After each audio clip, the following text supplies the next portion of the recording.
Bonjour à tous, bienvenue dans la vidéo d'aujourd'hui. Aujourd'hui, nous allons explorer ensemble le parcours inspirant et mouvementé d'une personne exceptionnelle, Jimmy Mohamed, un nom qui a touché le cœur de millions de personnes. Préparez-vous à plonger dans une histoire qui ne se résume pas seulement à un grand succès, mais aussi à des recoins cachés, à la douleur et à une incroyable résilience. N'oubliez pas de cliquer sur la cloche et de vous abonner à la chaîne pour ne rien manquer d'autres histoires fascinantes. Imaginez un homme au sommet de sa gloire, sous les projecteurs, sous les applaudissements et sous les compliments. C'était Jimmy Mohamed à son apogée, un médecin, un communicateur médical, qui transformait des connaissances complexes en conseils simples et pertinents, touchant le cœur de millions de Français. Il est apparu à la télévision, dans des livres à succès et sur les réseaux sociaux, où il était considéré comme un héros de la santé publique. Mais ce halo, tel un feu ardent, cache toujours une ombre froide. Le succès de Jimmy est comme une montagne imposante, où soufflent des vents froids dont tout le monde ne voit pas les fissures en dessous. Qu'est-ce qui a poussé un être aimé à affronter des tempêtes aussi inattendues? Que s'est-il réellement passé derrière la gloire? Jimmy Mohamed est né le 23 juillet 1987 dans un quartier modeste de la banlieue parisienne, où les ruelles étroites et les vieux bâtiments témoignent de l'histoire de familles travailleuses. La famille de Jimmy n'était pas parfaite. Ses parents, immigrés d'Afrique du Nord, ont dû faire face à d'innombrables difficultés pour gagner leur vie à l'étranger. Son père travaillait dans une usine et sa mère travaillait à temps partiel dans une épicerie, peinant souvent à nourrir leurs enfants. Leur vie n'était pas facile et les dîners se résumaient souvent à du pain, du fromage et des histoires d'un avenir meilleur. Lorsque Jimmy avait 7 ans, un événement majeur a bouleversé sa vie à jamais. Sa mère est décédée des suites d'une grave maladie, laissant un vide incommensurable dans son cœur. Sa mère, avec son sourire chaleureux et ses mots d'encouragement, a été la plus grande source de force de Jimmy. Cette perte a non seulement été une douleur personnelle, mais a également plongé la famille dans une pauvreté accrue. Son père, incapable de faire face à la douleur et à la pression financière, s'est éloigné, laissant Jimmy et ses frères et sœurs dans un foyer dépourvu de chaleur familiale. Au cours des années qui ont suivi, Jimmy a grandi dans le dénuement matériel et spirituel, où les repas frugaux et les longues nuits solitaires sont devenus partie intégrante de ses souvenirs d'enfance. Pour survivre, Jimmy a rapidement appris à être indépendant. Dès l'âge de 12 ans, il a commencé à faire des petits boulots pour arrondir ses fins de mois. Il livrait les journaux tous les matins avant l'école, nettoyait les jardins des voisins le week-end et vendait même ses vieux jouets pour acheter des livres. Pendant les chaudes journées d'été en banlieue parisienne, Jimmy errait souvent dans les rues, à la recherche de petites occasions d'aider sa famille. Mais c'est dans ces épreuves que le jeune Jimmy a forgé une volonté de faire et un désir ardent, sortir de la pauvreté et devenir utile à la société. Pendant ses longues nuits passées à étudier sous une lumière tamisée, Jimmy rêvait d'être un jour à l'hôpital, en blouse blanche, à aider des personnes comme sa mère. Le parcours de Jimmy vers la médecine ne fut pas de tout repos. Après avoir obtenu son baccalauréat avec d'excellentes notes et un travail acharné, Jimmy obtint une bourse pour étudier dans une prestigieuse faculté de médecine parisienne. Cette opportunité fut une lueur d'espoir dans un ciel sombre. Lors d'un séminaire d'orientation professionnelle, il rencontra une professeure exceptionnelle, la professeure Claire Dupont, une interniste réputée pour son dévouement. La professeure Dupont décela la passion dans le regard de Jimmy et devint son premier mentor. C'est elle qui l'encouragea non seulement à étudier pour devenir médecin, mais aussi à trouver un moyen de transmettre ses connaissances médicales à la communauté. Les premières années de médecine furent un véritable défi. Jimmy devait travailler à temps partiel dans un café pour subvenir à ses besoins, tout en conservant d'excellentes notes dans un environnement extrêmement compétitif. Il y avait des nuits où il ne dormait que 3 heures, étudiant et travaillant en même temps mais sa persévérance ne faiblissait jamais. Ce qui distingue Jimmy, c'est sa profonde empathie pour les patients, une qualité qu'il a développée au cours de ses années difficiles. Lors d'un stage à l'hôpital, alors qu'il écoutait patiemment un patient âgé parler de ses peurs, ses collègues ont réalisé que Jimmy était non seulement un bon étudiant en médecine, mais aussi une personne capable de guérir les âmes. Après avoir obtenu son diplôme, Jimmy a commencé à exercer dans une petite clinique de banlieue, où il a rencontré des patients issus des classes populaires. Il a rapidement compris que les connaissances médicales ne suffisaient pas. Beaucoup avaient besoin de conseils pour vivre sainement avec des ressources limitées. C'est là que Jimmy a commencé à écrire des blogs santé simples, partageant des conseils comme manger sainement avec un budget limité ou reconnaître les premiers signes de maladie. Ces articles, initialement partagés uniquement au sein d'une petite communauté, sont devenus viraux de manière inattendue grâce à leur sincérité et à leur pertinence. Un producteur de télévision a découvert son blog par hasard et l'a invité à participer à une émission santé sur une chaîne locale. Ce fut le tournant qui a propulsé Jimmy du statut de médecin inconnu à celui de grand public. À la fin des années 2010, Jimmy Mohamed est devenu un phénomène médiatique en France. Il apparaissait régulièrement dans des émissions de télévision nationale, où il expliquait des problèmes médicaux complexes dans un langage accessible à tous. Ses courtes vidéos sur les réseaux sociaux, allant de la gestion d'une crise cardiaque à la gestion du stress dans une vie active, attiraient des millions de vues. Il a publié son premier livre, Sonko Emot Ngai, qui est devenu un best-seller quelques semaines seulement après sa sortie. Ce livre transmettait non seulement des connaissances médicales, mais inspirait également des témoignages personnels sur son propre parcours pour surmonter les difficultés. Ce qui distinguait Jimmy, ce n'était pas seulement ses connaissances professionnelles, mais aussi son style de communication chaleureux et convivial.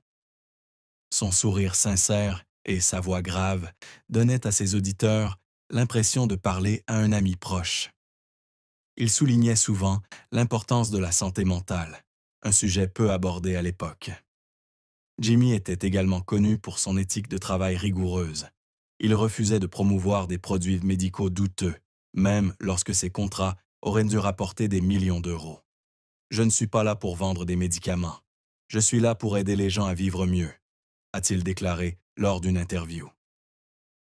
L'influence de Jimmy s'est étendue au-delà de la France. Ses conférences en ligne ont été traduites en plusieurs langues, de l'anglais à l'espagnol en passant par l'arabe, lui permettant de toucher un public international. Il est devenu un symbole d'humanisme en médecine, celui qui non seulement guérissait les maladies, mais aussi apaisait les peurs et les insécurités de la communauté. Au sommet de sa carrière, Jimmy a été invité à prendre la parole lors de congrès médicaux internationaux, où il a partagé sa vision d'un monde où la santé ne serait pas l'apanage des riches. Lorsque la pandémie de COVID-19 a éclaté en 2020, Jimmy Mohamed n'était pas seulement un médecin ou un communicateur médical, mais aussi un phare dans la tourmente informationnelle.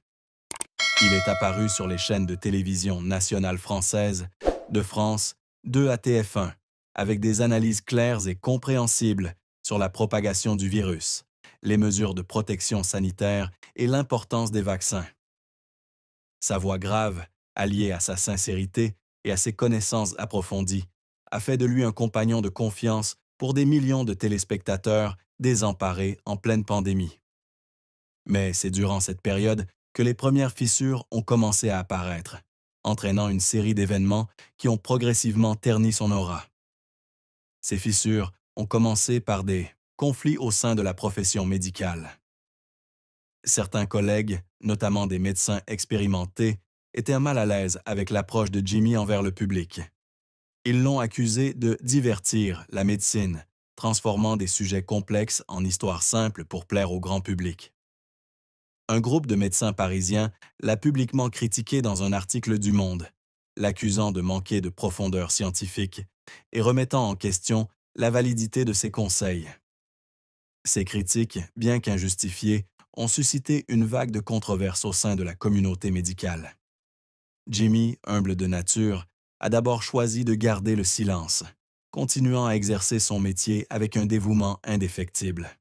Cependant, le conflit a véritablement éclaté en 2021, lorsque Jimmy a refusé de soutenir une campagne de vaccination financée par une grande entreprise pharmaceutique. Il n'était pas opposé au vaccin. Il était même l'un des plus fervents défenseurs de la vaccination. Mais il a exprimé des inquiétudes quant à la transparence des données d'essai de l'entreprise. Lors d'une interview en direct, il a ouvertement confié qu'il souhaitait consulter des études indépendantes avant de recommander un vaccin particulier au public. Cette déclaration, bien que née d'un souci de prudence et de responsabilité, a fait de lui la cible de forces puissantes. Les entreprises pharmaceutiques, très influentes dans le secteur de la santé et dans les médias, n'ont pas apprécié sa position. Une campagne médiatique secrète a débuté, avec des articles sensationnalistes affirmant que Jimmy diffusait de fausses informations, alors que toutes ces déclarations étaient fondées sur des publications scientifiques accessibles au public. La pression ne provenait pas seulement d'experts. Sur les réseaux sociaux, Jimmy est devenu la cible d'attaques personnelles.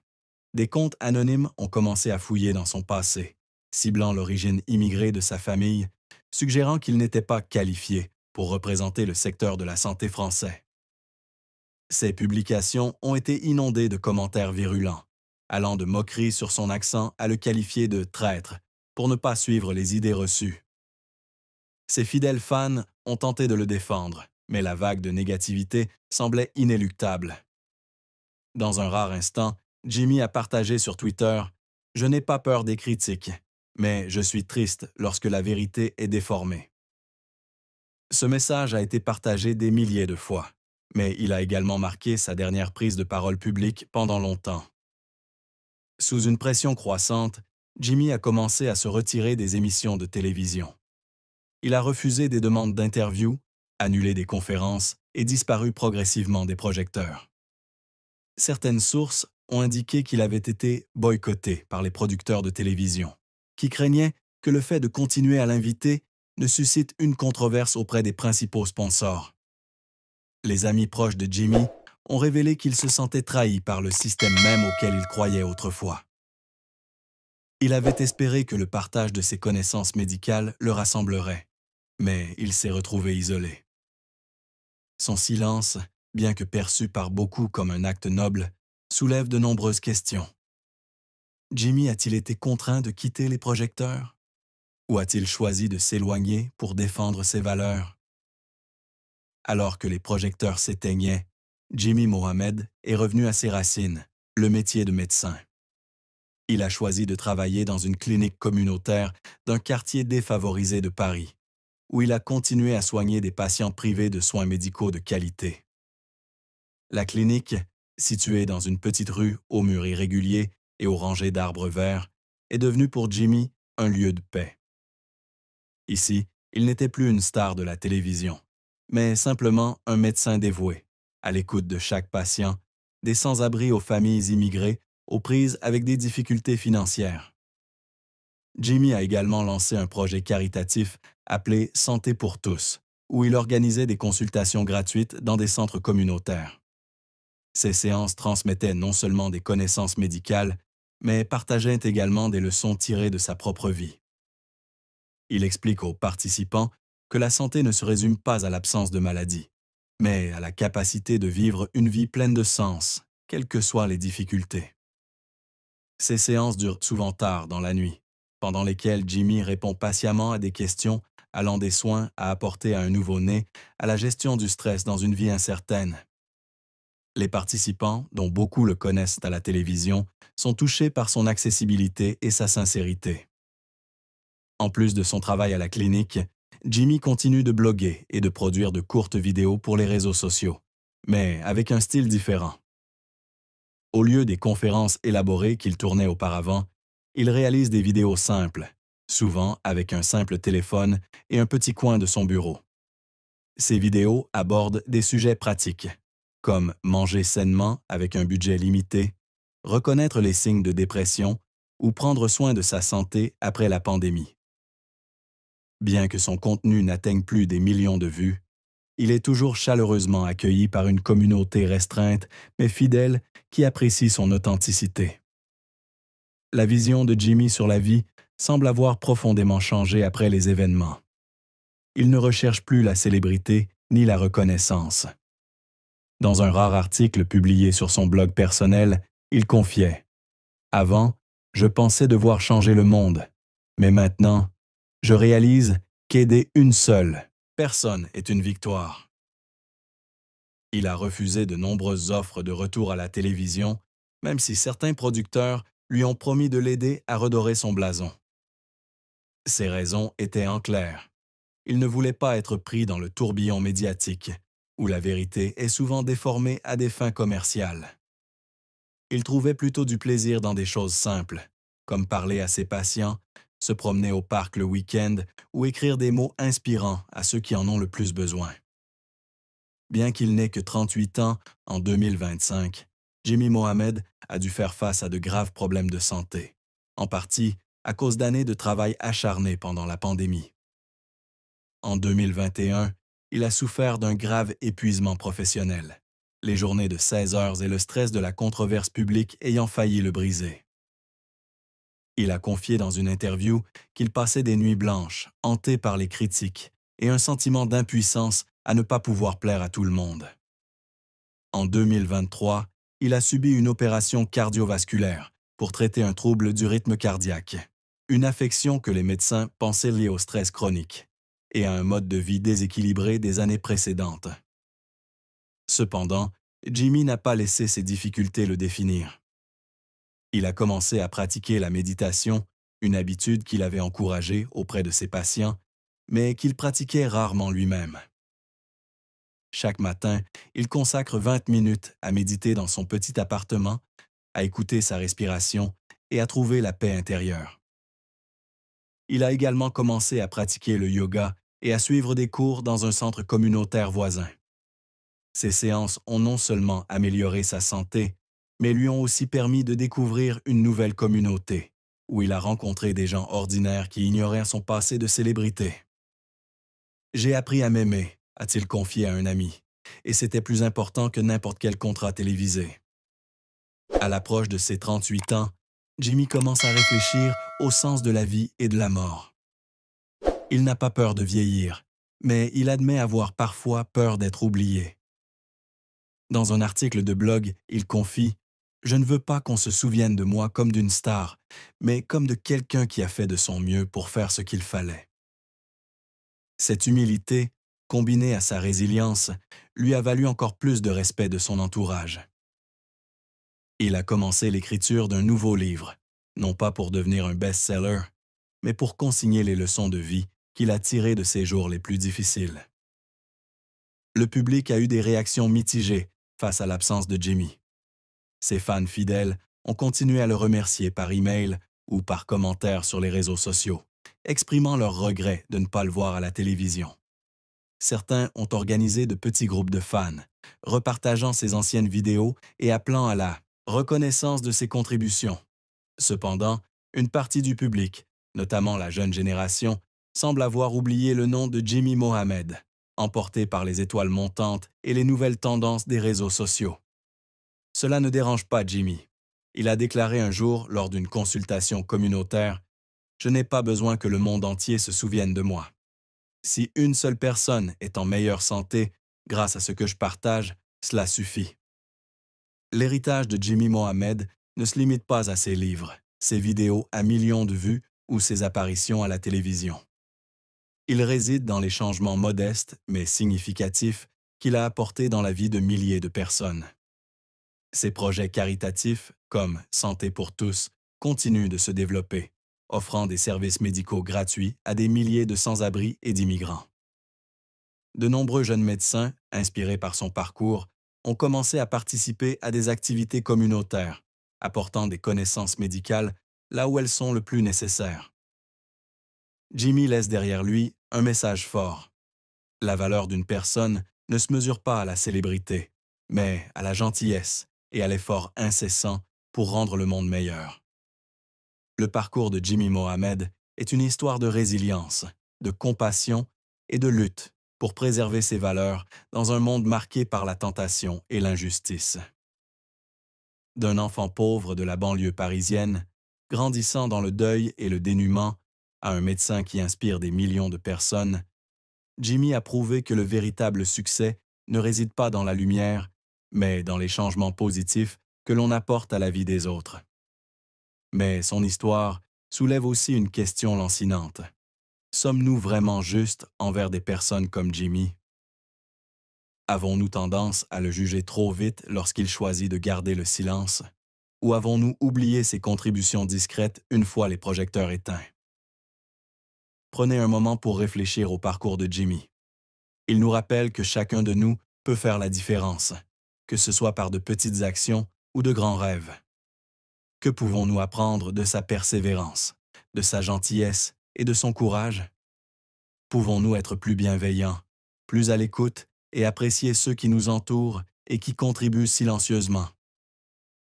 Je vous invite à partager vos impressions dans les commentaires et à partager l'histoire de Jimmy en partageant cette vidéo. N'oubliez pas d'activer la cloche et de vous abonner pour découvrir d'autres histoires inspirantes.